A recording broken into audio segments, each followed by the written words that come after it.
Something definitely changed from game one to game two this past weekend. So I figured we'd ask someone who's actually there.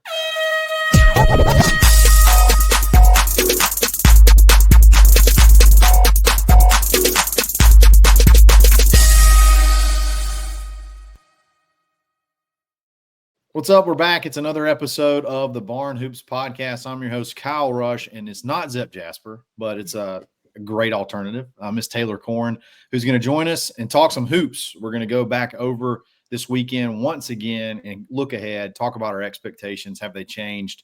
I think Taylor's going to have bring a unique insight because she was actually present, and we'll be able to talk about what may have went down. What was the vibes after game one and what changed going into game two? We'll talk about that in just a second. Before we do that, we got to give a quick shout out to Uncle Keith's Red Sauce. Go to unclekeithsredsauce.com. Use coupon code TheBarn25 to take 25% off your order. If you're in the Birmingham area, Taylor, you can go to any Piggly Wiggly and you can pick it up. If you live in the Birmingham area, if you live in the state of Alabama, you can go to any Publix. If you don't live close to any of those, you can go online, save big. Using that coupon code, you can help out an Auburn family, support an Auburn family, love an Auburn family, and you're going to get a great product at the same time. So check them out. Uncle Keith's Red Sauce. It's good, y'all. Taylor, Sweet 16. How are you feeling about it? I'm so excited. I'm so excited. Yeah. So the first game, admittedly, was rough. Everybody that I talked to was panicking. Oh my God, we tried to convince ourselves there was nothing to this last, 4 or 5 game stretch. And now you're seeing a lot of the same things seem uninterested. People seem like they may be even mad at each other.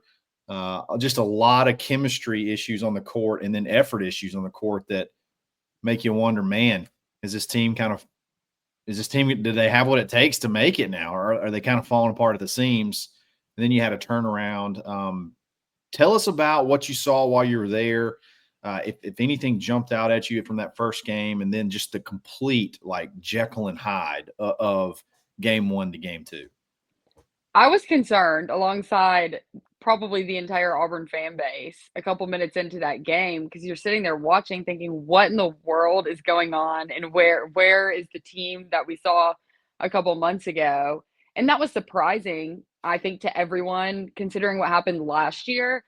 Yeah. And you hear the coach speak of a nameless, faceless opponent. In my opinion, it looked like this was a team that they didn't really think they needed to take seriously, which it's going to be easier to get excited about playing, Alabama, for example, that's your rival. And then when you're playing in Alabama State, it's probably hard because in the back of your mind, that they don't have the athletes that you do. Right. So I was concerned. I was definitely concerned. And I think it was a 32-31 Auburn lead. I cannot remember how much time was left in the first half. Alabama State goes to the free throw line, shooting 2. To take the lead. Yes. And I think that's kind of when they checked back into reality and thought, okay, if this kid hits both his free throws, we're about to be losing. Yeah. So I saw a little bit of an adjustment in the game after that point. But weirdly enough, and one of the great things about the postseason, the SEC tournament, and then the NCAA tournament is after the games, we're able to go into the locker room and talk to the players. So it's not the formal, they're sitting at a podium, you're raising your hand, waiting to ask a question. It's whoever's sitting in the locker room, you get to talk to. You get 30 minutes in the locker room, which is an insane amount of time. And after I walked out of the locker room, I felt good about the Creighton game because no one was happy. It felt like you walked into a losing locker room. And that gave me a sense of hope because they cared. Yeah. That showed me that they still cared. And then obviously everyone has heard what Steven said post-game, what Bruce said post-game, what Dylan said post-game. And I'm going to rewind for a second and go back to Nashville. After Tahad had a rough shooting performance, we walk in, and it was after the loss, too. It was after the loss to Tennessee. We walk into the locker room. Dunaway and I were the first ones to talk to him. You kind of say like, hey, you mind if we ask a couple questions? Yeah. The first thing that came out of Tahad's mouth, and this impressed me so much because of how young he is. He goes, the first word he said was, I didn't show up today. I did not help my team today. I need to go home. I need to get back in the gym, and I need to figure out what I can do to help my team win basketball games, because today I did not show up. Wow. And that was so impressive to me coming from a freshman. He wasn't hiding from it, which you can't hide from it, but he could have waited until he was prompted, a couple times with a question to say something. But he sat down and he knew that's what he wanted to say. He felt bad about it. And that was kind of the same vibe after the Alabama State game. There was a lot of accountability. People were taking accountability, saying, that is not us. We were not playing Auburn basketball.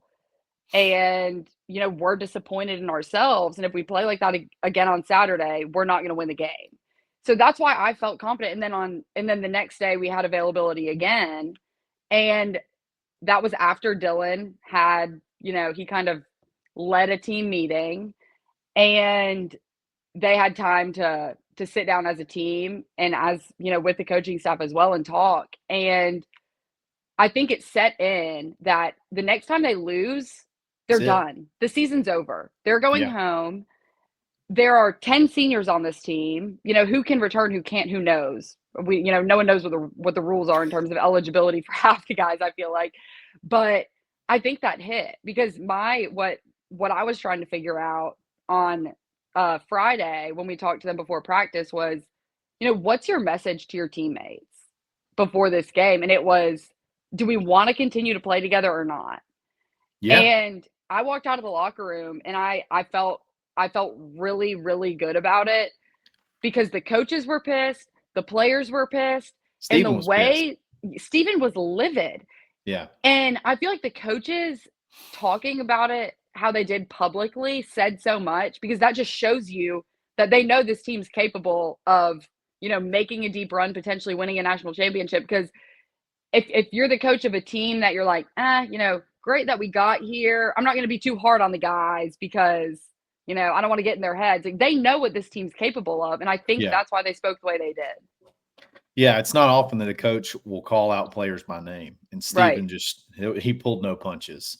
I wish you would have told me this in between game 1 to game 2. I'd have felt a whole lot better going into game 2, knowing that, hey, they actually do care. No, I think a lot of what you said rings true. I mean, not only were you playing a 16 seed, you're playing a play-in 16 seed, and then you're playing the worst 16 seed in the whole tournament. I can see how this team thinks, man, maybe we just show up today and we can handle this one. And then when it got a little tight, hey, we got to wake up. From now on, any team we play can beat us. And that's the way it felt watching them. It felt like they felt this team could beat us. And after that first half, it looked like a team that, hey, if they keep the shooting up, which there's no way it could actually happen, that they could actually beat us. So that's the best performance, in my opinion, complete game since, maybe go all the way back to Kentucky. What is it about Lexington, man? For whatever reason, we've been playing good there. We got good vibes going, and that's not really a thing. What did you think about Lexington in general, just as an experience? Rupp Arena was insane. I'd never been. Yeah. And that's always been a bucket list arena that I've wanted to visit, just because it's Rupp.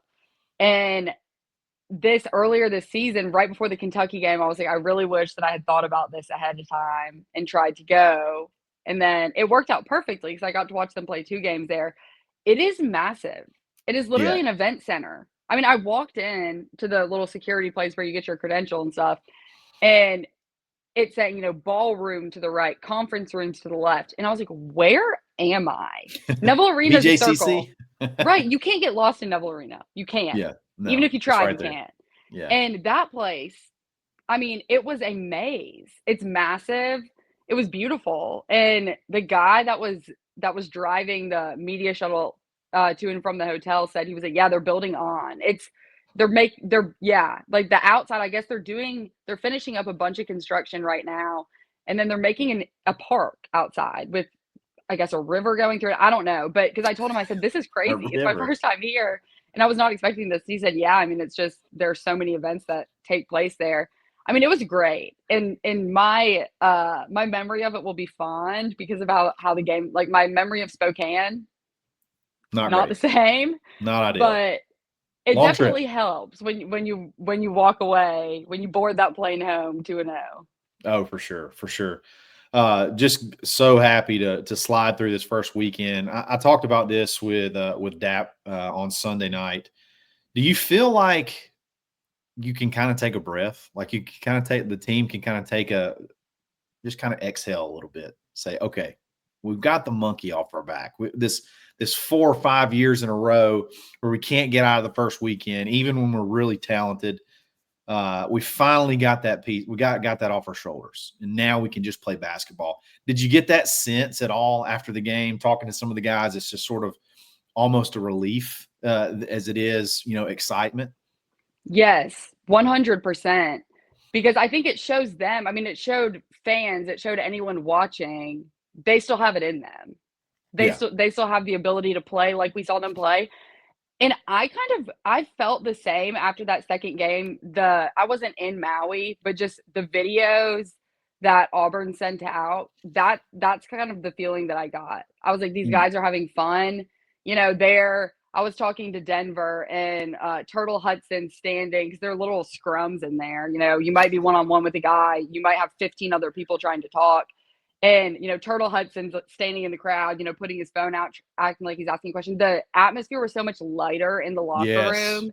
They were Yes. messing around with each other. There were videos on Twitter going around of Tahad and Chad messing around with each other. And after that game, the mindset wasn't, okay, how do we fix the disaster that was today for the next game like it was after the Alabama State game? It was, what do we need to do to win a national championship? Yeah. And so It I think felt. that they're recalibrated in a sense, and I honestly think that that happening might have been a blessing in disguise because I think it was a reality check. And something that Stephen Pearl said today on the next round, because he was asked about it. Brown asked him about his mindset after the game, and he said last year, this quote from him, last year when we lost to Yale, we let some things catch up to us that hadn't been addressed, and I did not want that to happen again this year. And he did it, and he cut it off at the pass, and he didn't mind whose feelings he hurt. It could be the guy that's in the running for the player of the year. It could be probably your second best player on the team, Chad Baker-Mazar. It didn't matter. He called him out by name, and it tightened him up. And maybe that's something that we could have done a little bit earlier, but who cares at this point in time? You got it done. You sort of changed the whole mindset, changed the whole flow of everything. I want to talk about Tahad for a second. Have you seen the video? So obviously you've seen the video of him talking about why he waves, right? Yes. Okay. Have you seen the video? He says when he hits the floater, he waves for his mom. Okay. Have you seen the video though in game Yep. when the ball goes up? Is it not Chad that says "Hi, Mom" like as the ball's in the air? I don't know. I'll ask. I'll figure It's that got to be out. Chad. I think it's Chad. I mean, so it wasn't Tahad making that story up. Somebody yelled "Hi, Mom!" Like they knew that was a thing. Yeah. Like if he makes the shot, the arm's going up. The ball's not even halfway there when this mystery person, which I think is Chad, yells "Hi, Mom!" I think it's the greatest video. That Justin Ferguson, that was a great find. That's one of the greatest videos out there from the weekend. He's electric, man. He's electric. If they keep giving us those little floaters, teams are going to have long nights because I think he's got the confidence to really be a factor in the Sweet 16, Elite Eight, as far as they go. Tahad's here to play. And that's something that Auburn has lacked in years past is guard play. And everyone says, the NCAA tournament is guard tournament. It The is. teams that advance are the teams that have guards that can produce. And that's something that Auburn struggled with. Point guard They might have especially. good guards, but they're inconsistent, Yeah. They could put up 25 points, but then they could lay an egg. And I feel Right. like this is the most talented and deep group of guards that we've had. And the fact that, I mean, you beat a good Creighton team. Yeah. Creighton wasn't a bad team by 12 when your best player scores 8 points. And held them scoreless for 6 minutes. Like, Yeah. that can't be said enough. That's not even a free throw. Scoreless, like 0 points over 6 minutes. A team that hit 9 threes in the first half and had the, I call him the Robert Trent Jones assistant pro, Ashworth, that said they can't guard me. Yeah. And then they commenced to guarding him very well for for remainder of the game. Great stuff. Great stuff. After the first game, Taylor, I'm not going to lie. I said, I don't know that we get past Creighton unless something majorly changes. The attitudes weren't right. The efforts weren't what was not there. I was like, they can't take that into Creighton and beat that team.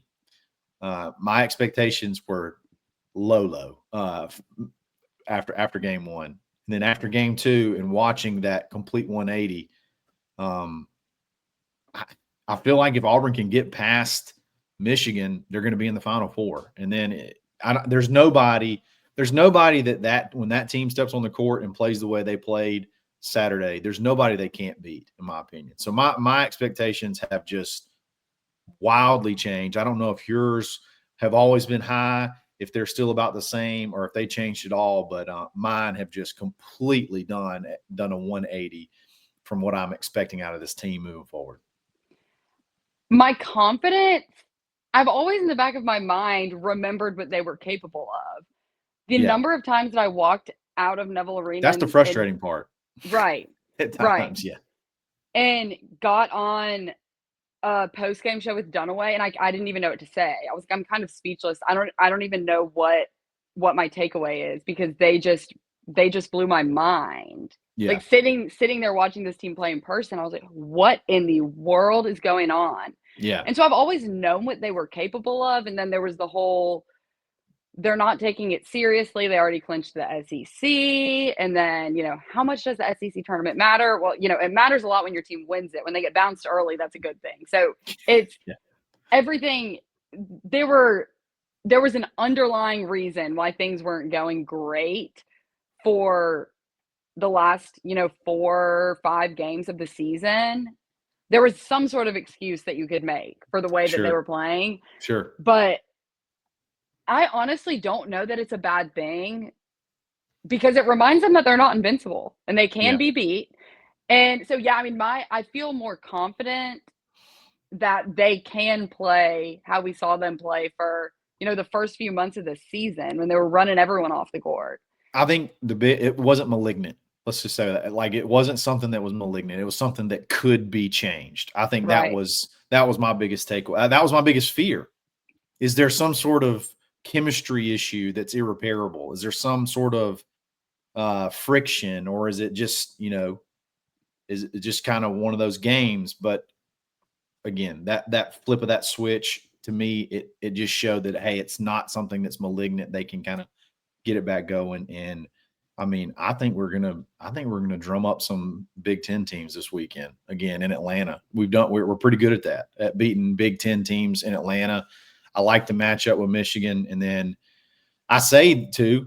Ole Miss is hot. We may be playing Ole Miss for the 4th time. That'll be a lot of fun. Yeah, I don't even know how to feel about. Yeah, which it's like I don't even want to think about it that much, because I'm a big not conspiracy. Don't get ahead of yourself. Superstitious, I guess. There you go. I'm like, don't okay, get ahead well, of yourself. The second I say it, something horrible is going to happen. Yeah. But I don't.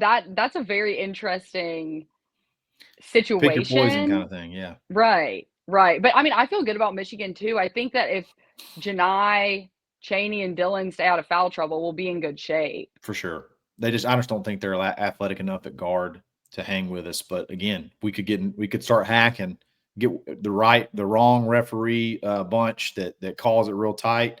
And we like to be a little bit handsy, especially with the bigs. If they get in trouble, could be a long night. But Taylor, thanks for jumping on. Again, I want to try to have as much basketball content as possible, because it's that time, and that's what everybody wants, and we're going to give it to them. So thanks again for joining, and tell everybody how they can find you and support you.